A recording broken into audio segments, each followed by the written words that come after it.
Bad McAfee பேச ஆரம்பிக்கிறார். Welcome பிராக். பிராக், நீங்க இங்க வந்திருக்கீங்க, இங்க வந்ததுக்கான காரணத்தை என்னன்றதை நீங்களே சொல்லுங்க அப்படின்ற மாதிரி சொல்றார். பிராக் பேச ஆரம்பிக்கிறார். நான் இங்க வந்ததுக்கான முக்கிய காரணம், நான் ஓய்வு பெற்று விட்டேன், அதாவது நான் ரிட்டையர்மெண்ட் ஆயிட்டேன்றதை இந்த வேர்ல்டுக்கு தெரிவிக்கிறதுக்காக தான் நான் இங்க வந்திருக்கிறேன். இது நாள் வரைக்கும் என் கூட இருந்த எல்லாருக்குமே நன்றி சொல்ல விரும்புறேன். சனிக்கிழமை நடந்தது இதுதான். சனிக்கிழமை நடந்தது மட்டும் இல்லாம இது நாள் வரைக்கும் நான் ரெஸ்லிங் மற்றும் எல்லாத்துலயுமே ஜெயிச்சதுக்கு நன்றி உள்ளவனாக இருக்கிறேன் அப்படின்ற மாதிரி ஒரு பிக்கெஸ்ட் ஸ்டேட்மெண்ட்டை கொடுத்திருக்காரு பிராக் லெஸ்னர். பிராக் லெஸ்னர் இந்த இடத்துல ரிட்டையர்மெண்ட் ஆயிட்டாருன்றது கிளியரா தெரிஞ்சிருச்சு. அப்போ பிராக் லெஸ்னர் அடுத்து என்ன பண்ண போறாரு அப்படின்றத சொல்றாரு.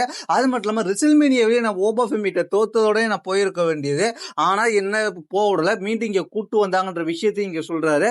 நான் அடுத்து என்ன பண்ண போறேன்னு கேட்டீங்கன்னா, அதாவது செலிபிரிட்டி பாக்ஸிங், அதாவது அந்த இடத்துக்கு போக போறேன்.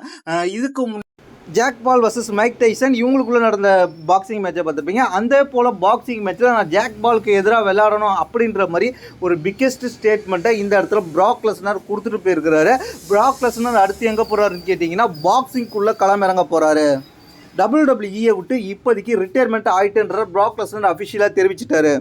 இதை பற்றி உங்களுடைய கருத்து கீழே உள்ள கமெண்ட் செக்ஷனில் கமெண்ட் பண்ணுங்கள்.